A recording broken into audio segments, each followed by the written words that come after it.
Good morning. I'm Alan Cantor, worship associate and member of the Unitarian Universalist Area Church at First Parish in Sherburne. Before we begin, let's begin our sacred worship service together this morning by taking a deep breath and letting it out.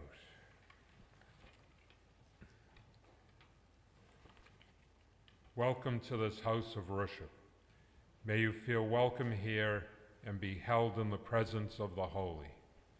May you find nourishment here to fill your deepest hungers. May you feel the warmth of this community, surrounding you, holding you, healing you. May you reflect on the mystery that surrounds us and share blessings for the great mystery that lies ahead. The worship space created here is sacred. Let us see the sacred in each other. We are a community, a human family, worn and broken and healing and hoping. Bring all that you are and all that you love and rest a while. May we find peace in our presence here together. Welcome.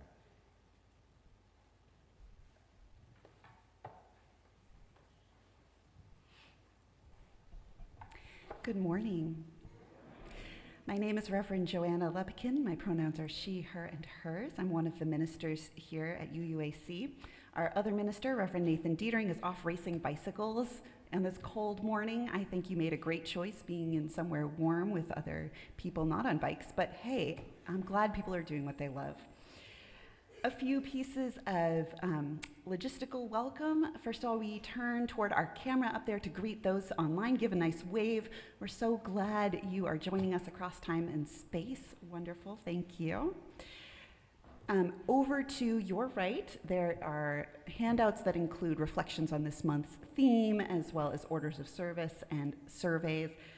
And you can sign up over here for all of the fun jobs in the service, which can be lighting our chalice, bringing flowers, and ringing the bell.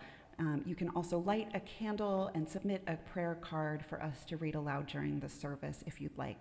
All are welcome to do that. We welcome newcomers, especially if you're joining us. We're really glad you're here, and we'd love to stay in touch. In your pew, there should be a narrow blue card with information on it. Thank you so much. Janet got to it first. If you'd like to fill that out, you can plop it in the baskets as they go around to collect the offering later, or you can hand it to me or any of our greeters, and we'll stay in touch with you. Thank you so much. A few invitations, first of which is to join me in welcoming, I used to just be a solo minister, and I've gotten used to having a buddy in the pulpit. So with Reverend Nathan away, I invited one of my dear friends and colleagues, Dr. Matthew Henry, who's going to be joining us. You want to wave so people are like, hello, it's him. That's Matthew. You'll see him up here. He is, among other things, also a poet, and he will be doing a poetry reading downstairs in Alliance Hall, the middle one. I always get him confused, at about 12, and it's kind of geared toward adults. It knocks my socks off every time I hear it, so I hope you'll come and enjoy. You can also buy some books of poetry there. I recommend it. Also, right after the service, any kids who want to be a part of the children's choir that's going to be singing at Easter next Sunday, talk to Tim, but also you can just come right up to this piano here after you've grabbed a quick snack at coffee hour to rehearse the song you're going to be doing next week. It sounds great and it's really fun, so all are welcome. It's fun and easy. Great combo. Also next week at Easter, we're excited to finally, apparently, y'all haven't had an Easter egg hunt in too long, so we're going to do one of those. So families, as you're making plans for Easter, if you want to plan to stick around for a little bit extra afterwards, I think it's going to be fun. Finally, I think I'm turning it over to the team planning our auction, which is the week after Easter, to tell us about it. Hey, Tom. I feel like we need to do something to promote the awesome auction that we're planning for April 6th at 7 p.m. here at the church. Really? I feel like everybody already knows how much fun it is. I don't know. We haven't had an auction in 4 years, and people may have forgotten. I was thinking maybe a skit or something. Hey, didn't Jess write that skit for choir a few weeks ago? Yeah, I think she did. Aren't you married to Jess? Yeah. What's your point? Well, maybe you could kind of twist Jess's arm into writing a skit to promote the auction. Have you met Jess? She's a double Aries, whatever that means. But I do know it means she's not exactly a shrinking violet, and she does not react well to arm twisting. Speak of the devil. Hey, what's up, people? Hey, hon, do you think you could maybe write a skit to promote the auction for church? No, absolutely not. I just wrote a skit for choir like 2 weeks ago. I'm done. You're so good at it. Yeah, I know that trick. You compliment me, then I do the work. I didn't just fall off the turnip truck. What, do I look like a playwright? Actually, when you wear that beret and leather jacket and the pencils behind your ears, you kind of do. All right, how about this? I'll help you write the skit. What are you trying to get across in this skit? Basically, that it's a really fun way to meet people in church and build community. And you get to drink alcohol in church, which is pretty cool. Plus, there's going to be a lot of non-alcoholic beverages. And there'll be raffles and a live auction, sign-ups to one-of-a-kind events like dinner parties and classes, and even a piñata pull. And if you pay for a babysitter, the church will reimburse you for it. And there are appetizers that are so good, they are top secret. So top secret, I don't even know what they are. Well, when do you need the skit ready by? March 24th. Guys, that's today. But honestly, I don't really think you need my help. But we do need help for things like catering support and other small volunteer tasks during and after the auction. And we also need volunteers to donate auction items, services, or even just money for one of the auction team members to buy things for people to bid on. Everything, buying tickets, volunteering, donating stuff can be done on the auction website, and the QR code for the website is right up there. And then finally, there is a link in the weekly UUAC email, which we know everybody reads, that you can get to the same stuff. We also apparently need a volunteer to write a skit. Is that on the link? Because I'm not doing it.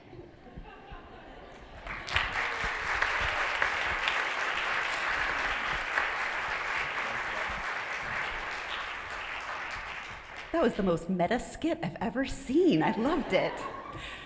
Finally, I invite us to greet one another, use consent before hugs and handshakes, especially reach out to somebody you haven't met yet.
Our opening words this morning are from Rebecca Parker.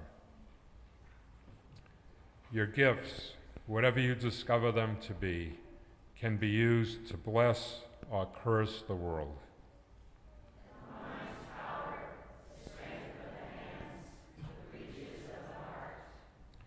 The gift of speaking, listening, imagining, seeing, waiting.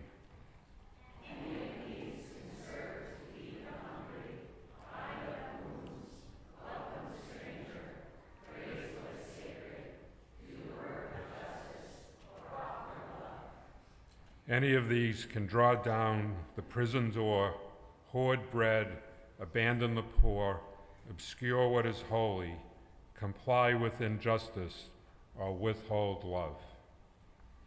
You must answer this question: what will you do with your gifts?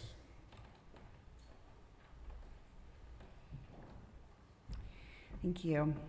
Our opening hymn this morning is one that's not in the hymnals, and I'll give India time to hot-tail it down here from the choir loft where she's been doing tech. Courage, my friends, is one I think you've done here before with Reverend Heather. It's written by a folk singer named Eric Bogle and inspired by South African anti-apartheid movements. The original words of it are, "Courage, my friends, you do not walk alone." We join a number of other communities in changing the lyrics to "You do not go alone." We know there's a lot of ways people move toward justice. If you accidentally slip up and sing the other words, that's also just fine. India, do you want to share a little bit more about it? Yeah, this is one of my favorite hymns. I actually first learned it when I was doing nonviolent direct action with some of my friends, and we also replaced the word courage with each other's first names so that we can all sing each other's names together as people are walking off and being taken away. So let's sing courage together. It's a call and response, and also some parts of it are not call and response. You'll get it. I'll do some pointing and we'll get there together. Courage, my friend, you do not go alone. We will walk with you and sing your spirit home. Justice, justice. My friend, you do not go alone. We will go with you and sing your spirit home. Freedom, freedom. My friend, you do not walk alone. We will walk with you and sing your spirit home. Courage one more time. Courage, my friend, you do not go alone.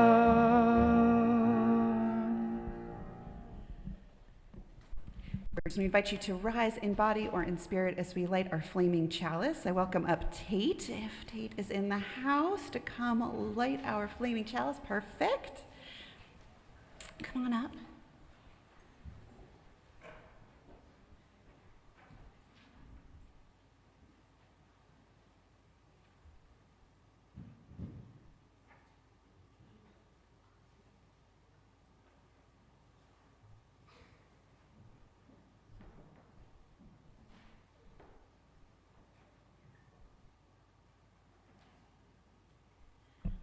And we say together our words of covenant.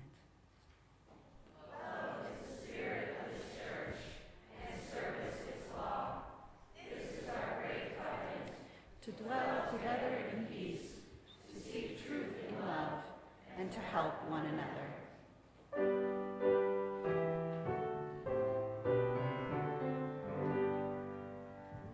All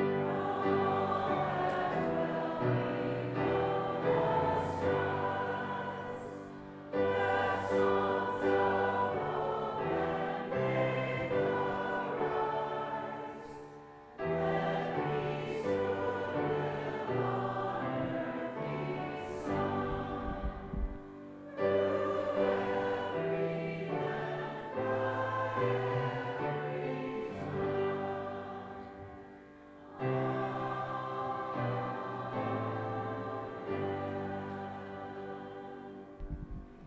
may be seated. And I invite forward any children and young folks and young at heart who want to be close up for today's Wonder Box. Each week we put something or some things in the box that has to do with the service or the theme we're exploring. And this is going to be a week where there's going to be a need for multiple helpers. So I'm going to start by sharing a story that comes from the Bible, from the book of Esther. And it is a story that relates to a holiday that's today. And we're going to tell you more about it. So I have some things in the Wonder Box. First of all, I'm going to need 4 volunteers who are willing to come up here. Okay, let's do 1, 2, 3, 4. There will be more, I promise. We'll start with, 1, 2, 3. I think, Abby, come on up. Yeah. Yes, you were. Come on up. Okay, there's 4 puppets. 4 puppets in here. If you want to each grab one. Oop. Oh, just the white ones on popsicle sticks. Oh, that's for later. Watch your hair. Whoop, whoop, whoop, whoop, whoop, whoop. Yeah, there's candles here. We want to be careful. All right. Let's have you guys stand a little bit over there. How about that? All right.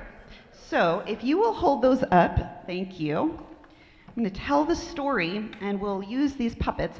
They are empty right now, not colored in. So if somebody afterwards wants to take them and color them in, you're welcome to after the service. All right, let's see who we've got here. We have 4 characters.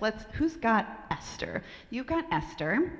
This is King Ahasuerus. You'll hear more about him.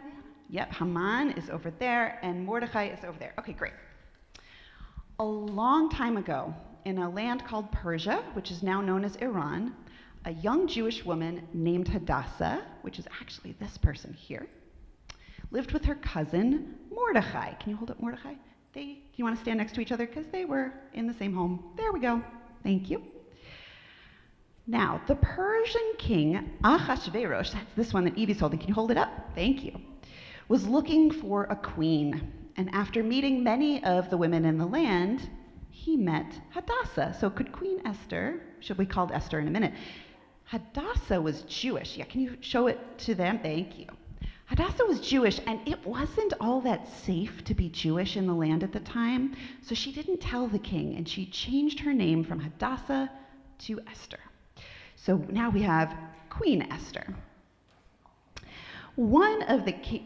Thank you. Good helpers. One of the king's helpers and advisors, Haman, hated Esther's cousin Mordecai, which is not really nice, because Mordecai wouldn't bow down to him. And that was a big piece of disrespect.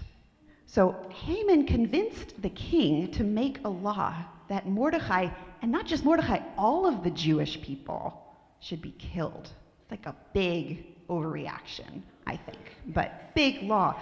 So while this was happening, King Ahasuerus said, okay, and he didn't know that his wife, his queen, was Jewish. Yeah. But when the Jews in the land heard about this law, they were really scared. And Mordecai asked Esther to go to the king and beg him to take back the law. But Esther was nervous. It was really dangerous to go to the king if you hadn't been asked to do so. But Mordecai told her, maybe you became part of the king's household for just such a time as this. He reminded her that she was in a special position, able to really help. Esther got really brave and said she would go before the king and try to save her people. So Esther invited the king and Haman to a big banquet because they really liked to party. And in fact, not just one, but 2 banquets. And at the second one, she told the king that Haman wanted to kill her and her people. And King Ahasuerus was shocked and angry with Haman. And he made a new law to save the Jewish people. So the book of Esther, at the end of it, says that the Jewish people should celebrate this story of the Jews being saved as a day of feasting and gladness, and of sending gifts to one another and to those in need. And for more than 2,000 years, they have. And it happens to be today. It's the holiday of Purim, started last night and continues on to today. And generally, it's like the most fun Jewish holiday. So we're going to put the puppets over here. Thank you for helping me tell the story of Esther. And now we're going to explore for a minute how people celebrate Purim now. I'm going to put them, yeah, so that's, well, we're about to open the Wonder Box, so let's put it over here. Can I move it? Thank you. Thank you to my first 4 helpers, and I need a couple more.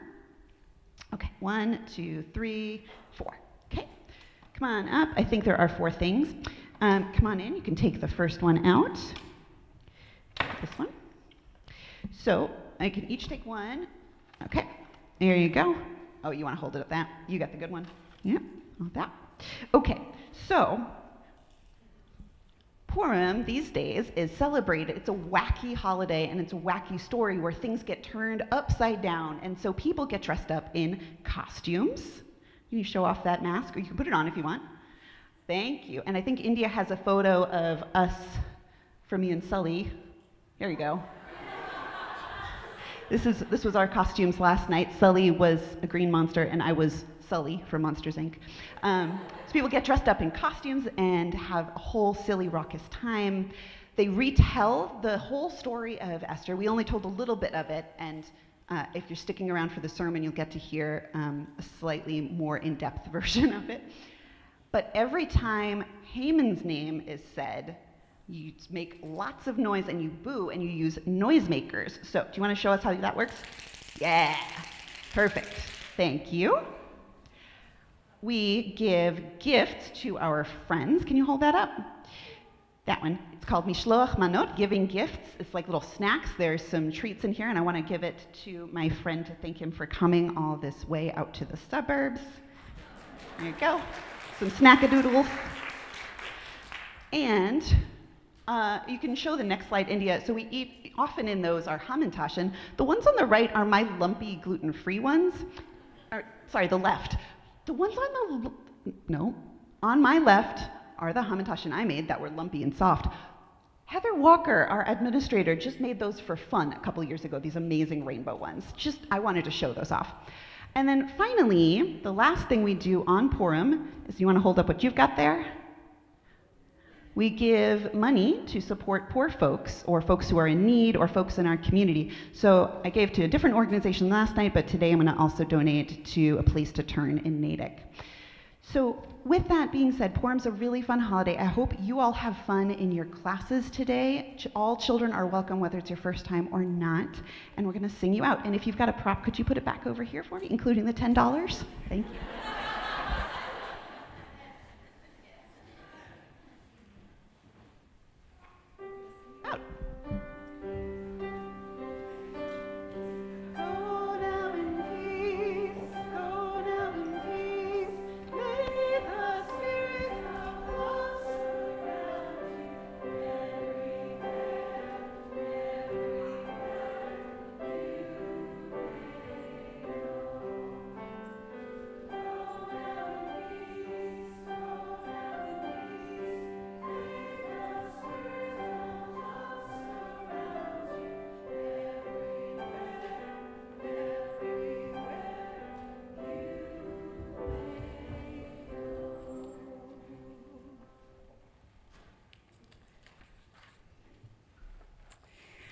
We are in the midst also of another season, stewardship season, where we think about what we want to contribute to our congregation in terms of our time, our talents, and our treasure for the next year. One of my favorite parts of stewardship season in any congregation is getting to hear from congregants what the church has meant to them and why they choose to give. So I welcome up Megan Bransfield to share about her experience.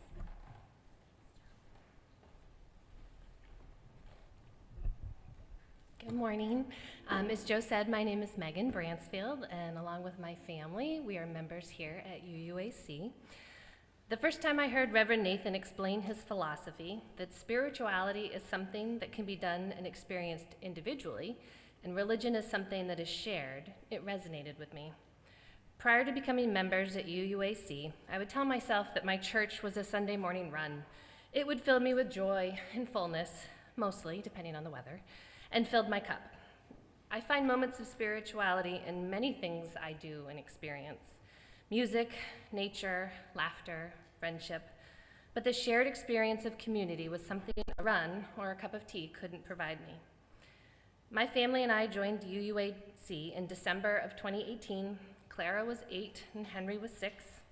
In joining this religious community, we were motivated to involve our children in learning what Unitarian Universalism is and providing them a foundation on which they could begin to grow their own ideas about religion. But I also wanted to provide them an opportunity to belong to a community outside of their day-to-day lives in our town, beyond school, beyond sports, and this was true for me as well. I needed more than my Sunday run.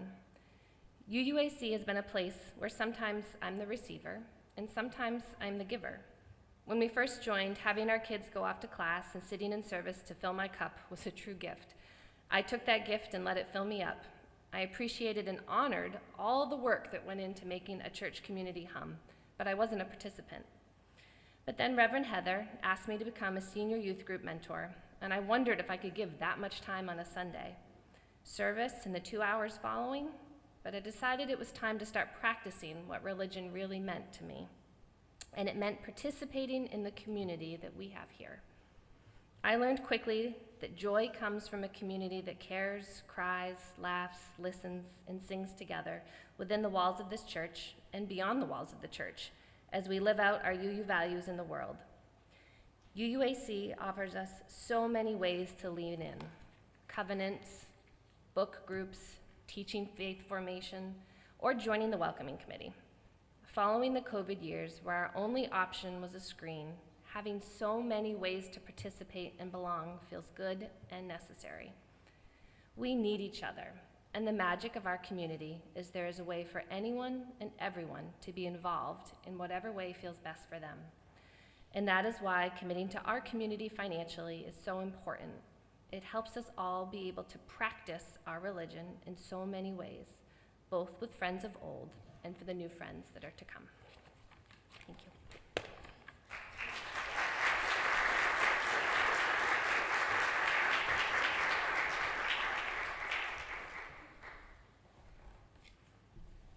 Thank you, Megan.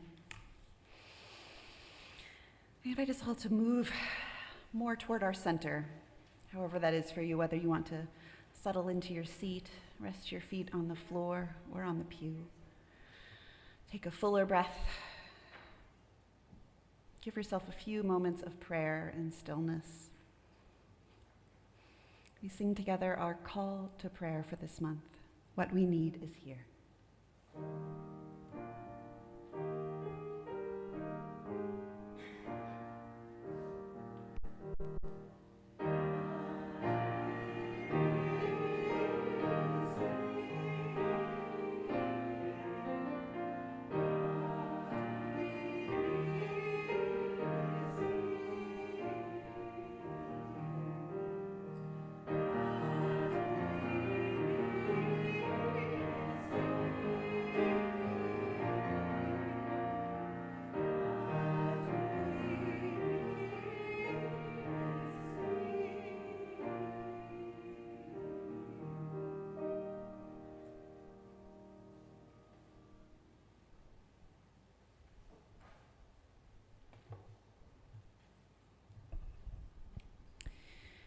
We know that whenever we gather, we come with joys and sorrows, hopes and prayers on our heart. Prayers for our loved ones, for the world, prayers of thanksgiving. We share the following prayers that were submitted and light candles. We begin with these prayers for our loved ones. From India Wood first.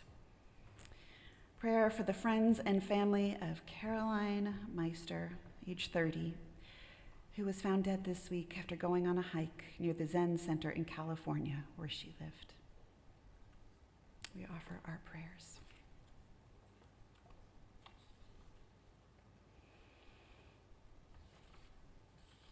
From Carly Baker Bentoncourt, a very happy birthday to our own Jess Jonas today.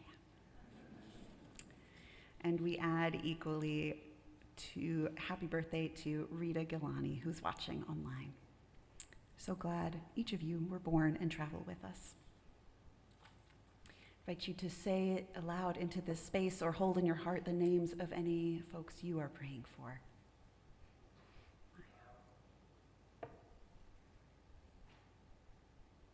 For all these, we light a candle.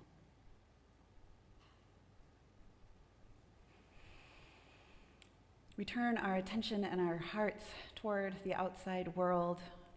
You might look through these clear glass windows to remember that sanctuary isn't just a place or something we seek in here, but something we create out into the world.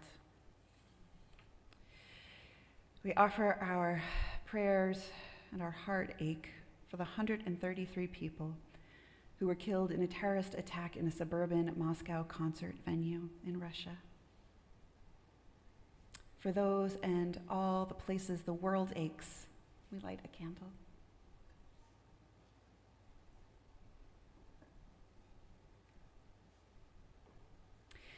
And finally, even on days when our heart is holding the pain of the world or the pain in our lives, we can take moments of gratitude. We offer this prayer of thanksgiving from the Howell family. Forever thankful for Kyle's 2 years with us. March 11th marked the 8th year since his passing. Keep smiling, buddy. From Sophia, Maddie, and Mom and Dad. And we offer our gratitude for these flowers today, brought by Matthew and Samantha Perry, whom we're glad to have back with us. In gratitude for the UUAC community, for the support that they received as they welcomed baby Francis this winter, who's here with us today. In particular, they express gratitude for the meal chain team that provided them with nourishment during those early weeks. They're still talking about Deb's chocolate cake, Kathy's mango chicken chili, Mary's spaghetti and meatballs, and Susan's chicken bolognese and cranberry orange walnut bread. Food is indeed an act of love, and we're glad to celebrate new life and growing families. For these and all of the gifts we didn't earn and cannot buy, we light a candle.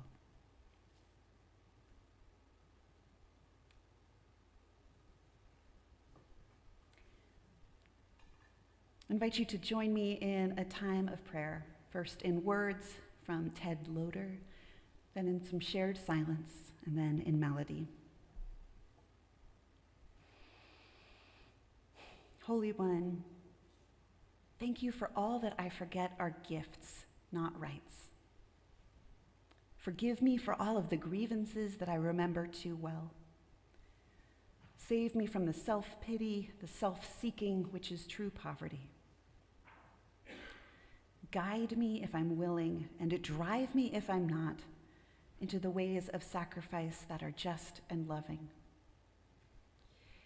Make me wide-eyed for beauty and for my neighbor's need and goodness, wide-willed for peacemaking and for the confronting power with the call to compassion,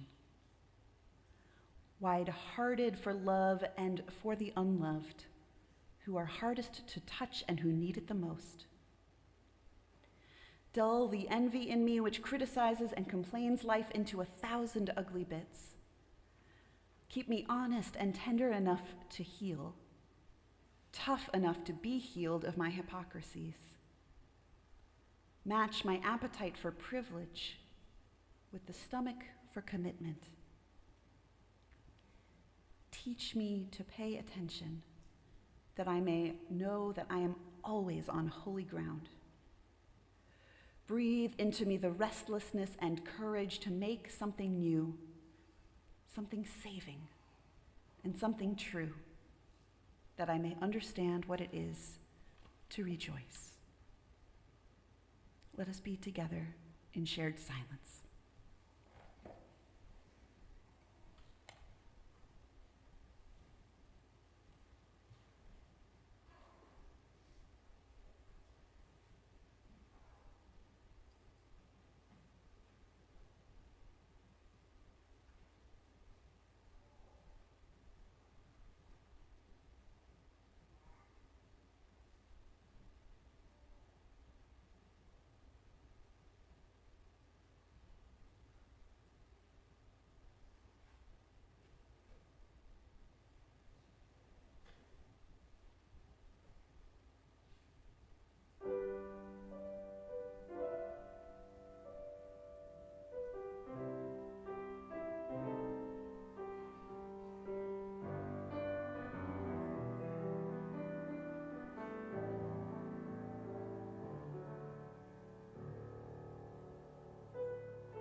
Every week, we collect an offering and we give it all away to support an organization that lives out our values of love, service, justice, and peace. And we're able to give away 100% of our offering thanks to the pledges that you make to our church, which help keep it going. This week, given our theme of trees for the month of March, we'll be donating to a local organization called Speak for the Trees. The mission of Speak for the Trees is to increase the size, health, and equity of Boston's urban forest, with a focus on underserved and under-canopied neighborhoods. A few weeks ago, if you were paying attention, you heard my sermon talking about how there were trees every 10 feet on my Boston block. We need more.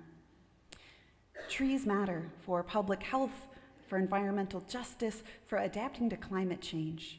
So Speak for the Trees works at the intersection of environmental justice, racial and social equity, public health, and climate change to advocate for a healthy and equitable urban forest in Boston. You can make an offering today by scanning the QR codes on the screen or in your pews, or if you prefer to give something tangible, you can do that in the baskets as they go around. We invite you to give generously. Thank you.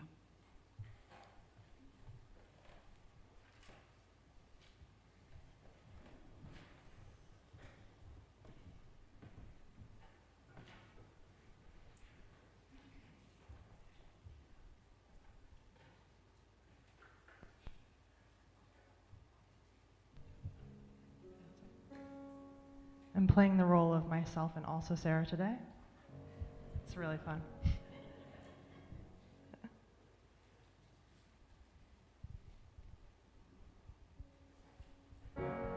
You could be amazing, you can turn a phrase into a weapon or a drug. You could be the outcast or be the backlash of somebody's lack of love. Or you could start speaking up.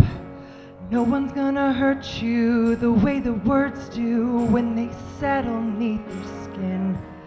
Cupped up on the inside and no sunlight. Sometimes a shadow wins, but I wonder what would happen if you say what you wanna say and let the words fall out. Honestly, I wanna see you be brave with what you wanna say and let the words fall out. Honestly, I wanna see you be brave. Just wanna see you. I just wanna see you. Just wanna see you. I wanna see you be brave. Wanna see you. I just wanna see you. I wanna see you. Wanna see you be brave.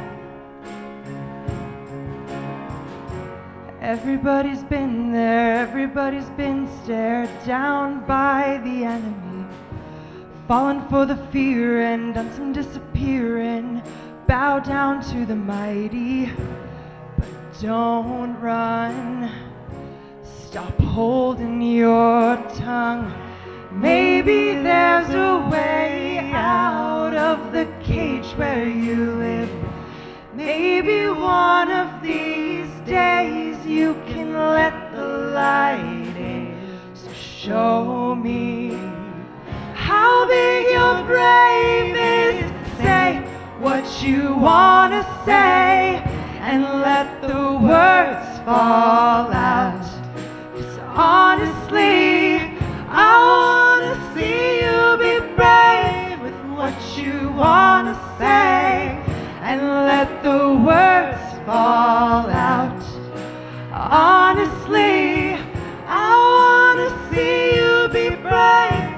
Innocence, your history of silence won't do you any good.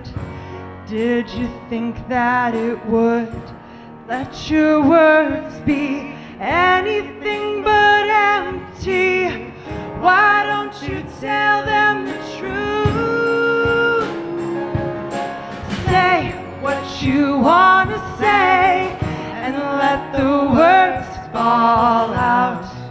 Honestly, I want to see you be brave with what you want to say and let the words fall out. Honestly, I want to see you be brave. Just want to see you. I just want to see you. I just want to see you. I want to see you be brave. Just want to see you. I just want to see you. I just want to see you. Want to see you be brave.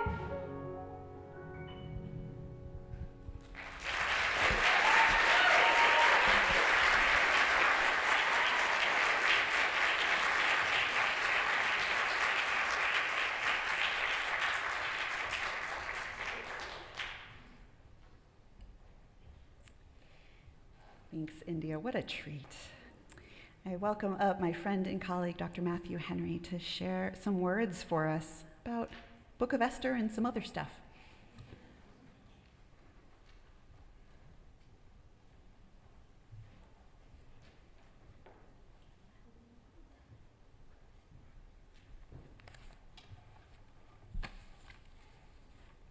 I didn't know that I got to keep Sully, so that's good. Good try. Great. I'd like to thank Reverend Joe for inviting me and thank all of you for having me here. I'm just going to jump right in. I come from a denomination and from tradition that sermons usually last a minimum of 30 minutes, but I was told that that's not a thing. So going to do sort of a speed run through the story of Esther, but really not covering all of it. I recommend that everyone reads it on their own. Reverend Joe and I are really just scratching the surface. There are beauty pageants, spycraft, assassination plots, lavish celebrations, political intrigue, hidden identities revealed, feminist critiques of patriarchal structures being destroyed, people destroyed by their own scheming, and love and family bonding. It's just a good read, so, you know. Surprisingly, for a story that's in the Hebrew Bible, it doesn't have one thing. It is one of the two books that never directly mentions God. Though scholars will argue that the divine is present, but that's through the actions of people, what we do. So running through the story real quick, I like alliteration, so I'm an English teacher. There's a plot, there's a plea, and there's a promise. The plot we've heard already. Haman, great guy, that's sarcasm.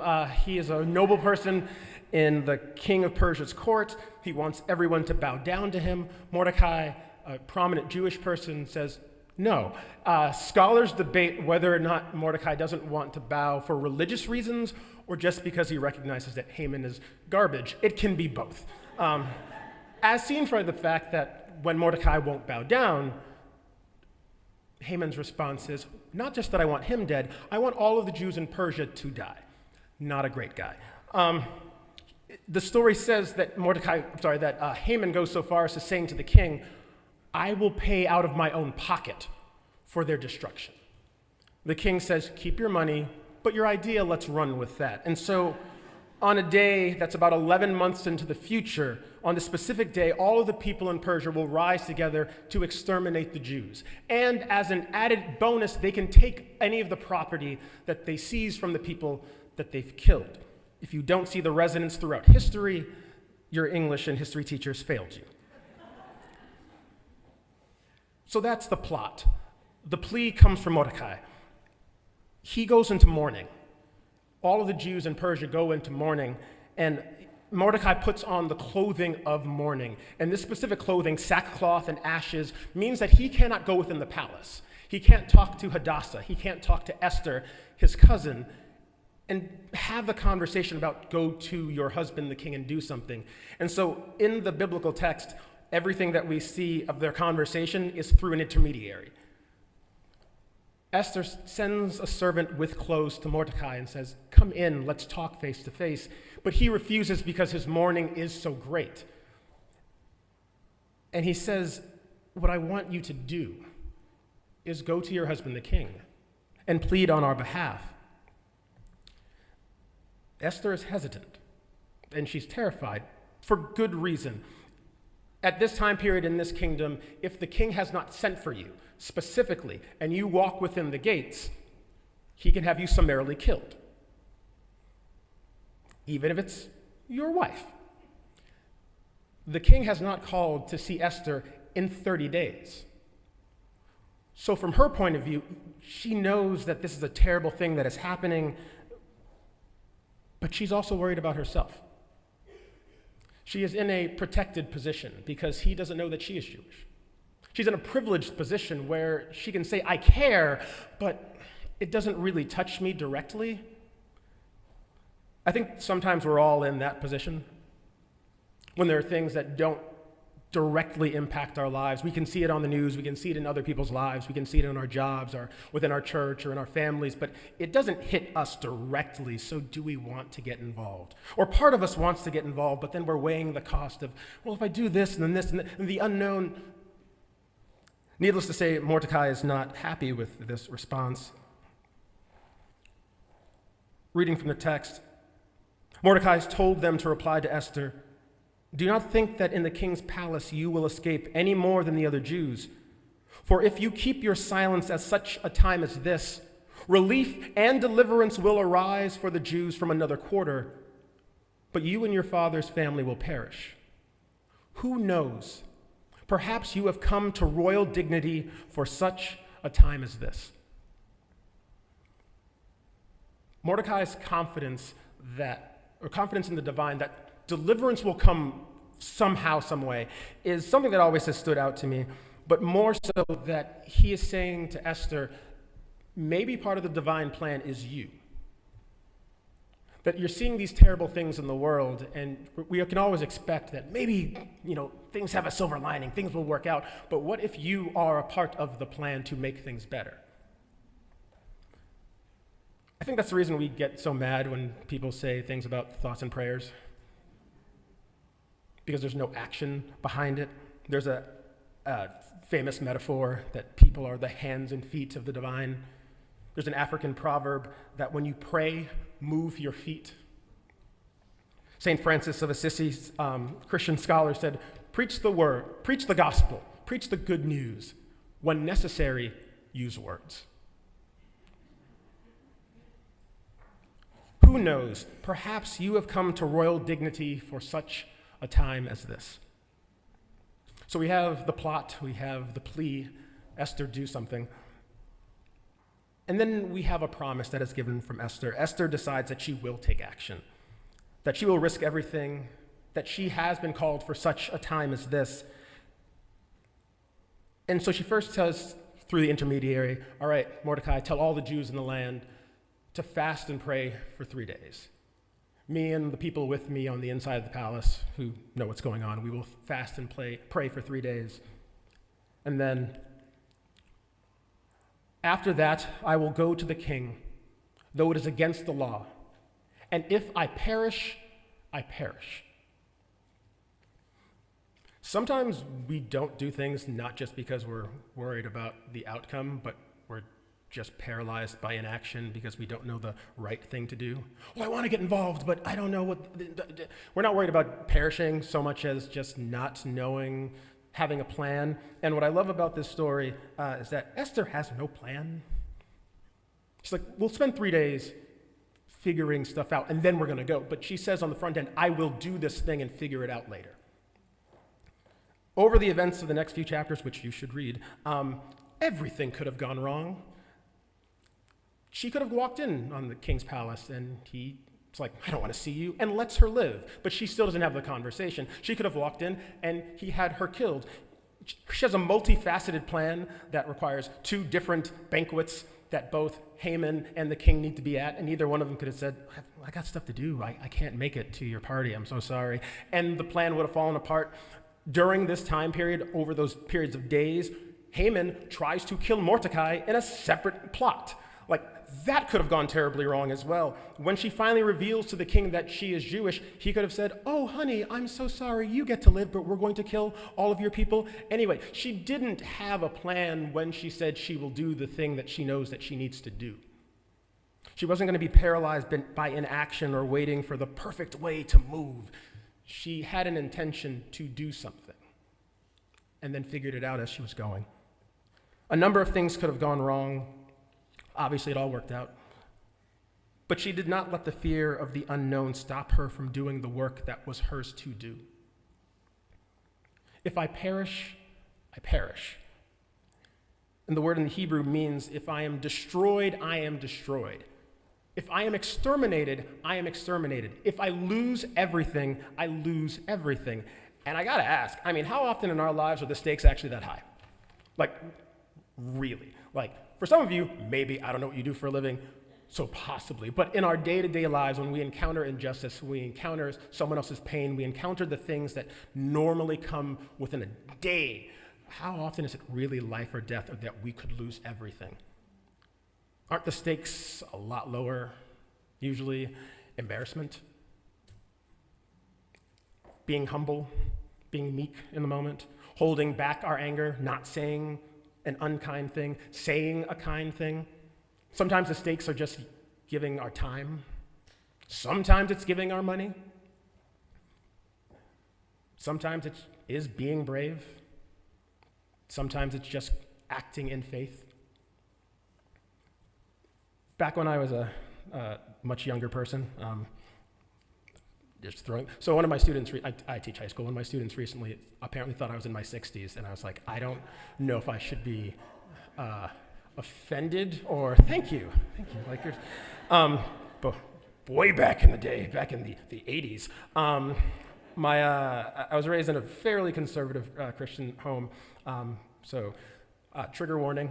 Remember Focus on the Family and 700 Club, some of you heard of those things. There was a female speaker named Patsy Claremont, and my mom would play these tapes all the time when we'd be in the car.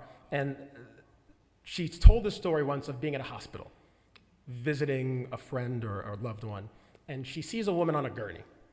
And she says that she feels like it's the voice of God saying to her, you should go over to that woman and take her hand, speak with her, pray with her. And Patsy Claremont, speaking to God, is like, no. If I take this woman's hand, a complete stranger, they're going to think I'm crazy. They're going to lock me up into one of these rooms. No, I can't do that, God. No, sorry, no. And she goes about her business. She finds out later on that woman had passed away. And she says she felt like she heard the voice of God saying to her, I was giving you a chance to comfort that person, to be the last person who showed her love, because she's there alone. And that always stuck with me. And I think around the same time, a little one, I heard the story of Esther, and that line, for such a time as this, always was playing in my head.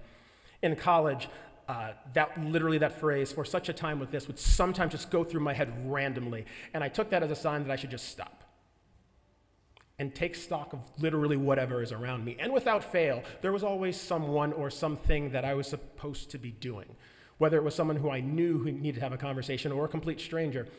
I am an introvert. It doesn't seem like it. I am a 10-to-1 introvert. I have a social anxiety disorder. People freak me out. But pretty much everything in my life requires being around people, because existence. So for me, generally when this would happen, it was ridiculously uncomfortable.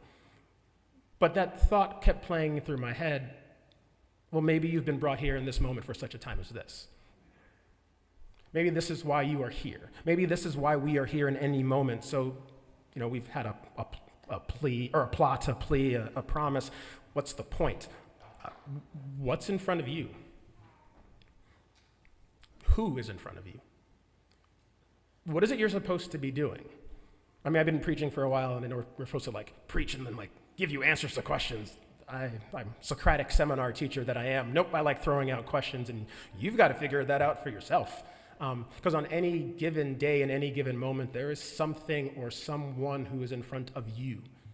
And are you there for such a time as this, for such a time as that? What is it you're supposed to be doing? Who are you supposed to be speaking up for? or empowering? What is it that you have been put on this planet to do? My seniors, I teach a modern lit course, and I start the year off by talking about death. It's memento mori.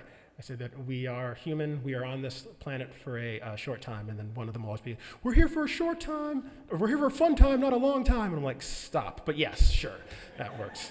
Anyone says YOLO, you immediately fail. But at the same time, the conversations we have around that is they literally have to chant. I'm like, what's gonna happen one day? And they say, we're all gonna die. And the follow-up is, and what are we doing with the time that we have? One of the lessons that we have, I tell them to go home and do their homework, and it's you need to show someone that you love them, and when necessary, use words. Who is in front of us? What is in front of us? Because we've only got a small amount of time on this planet.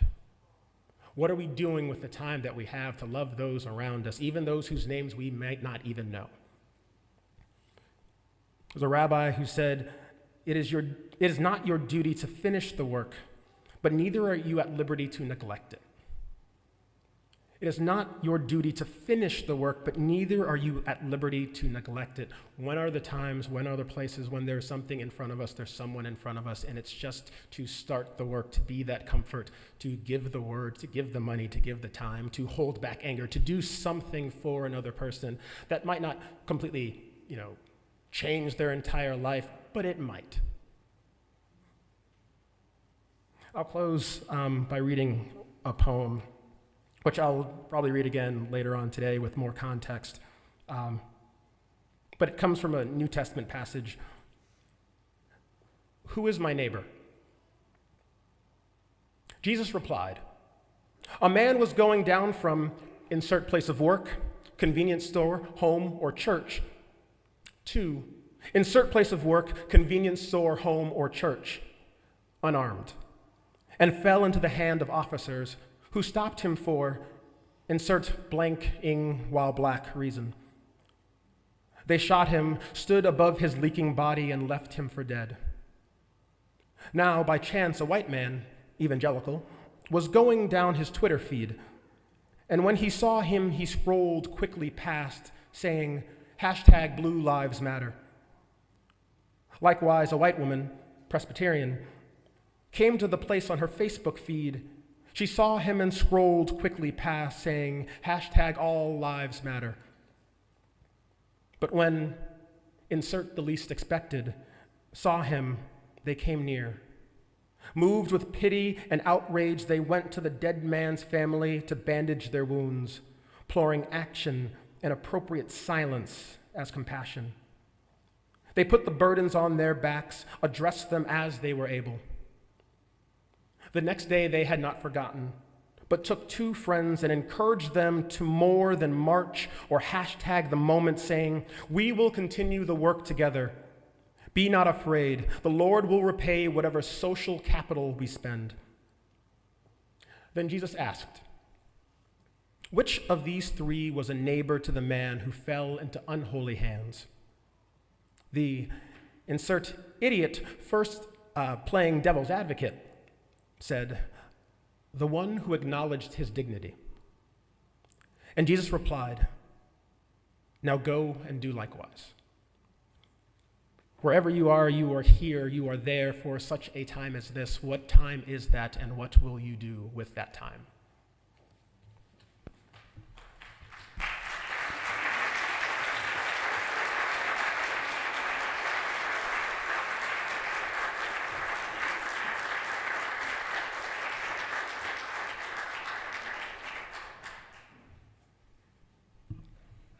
Thank you, Matthew.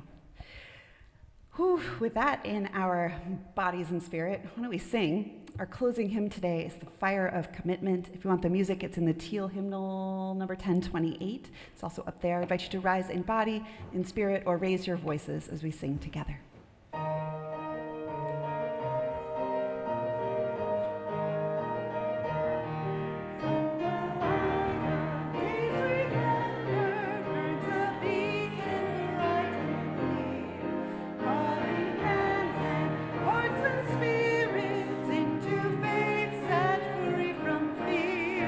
When the fire of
which demands a deeper justice built by our courageous choice. When the fire of commitment sets our mind and soul ablaze, when our hunger and our passion meet to call us on our way, when we live with deep assurance of the flame that burns within, then our promise finds fulfillment and our future can begin.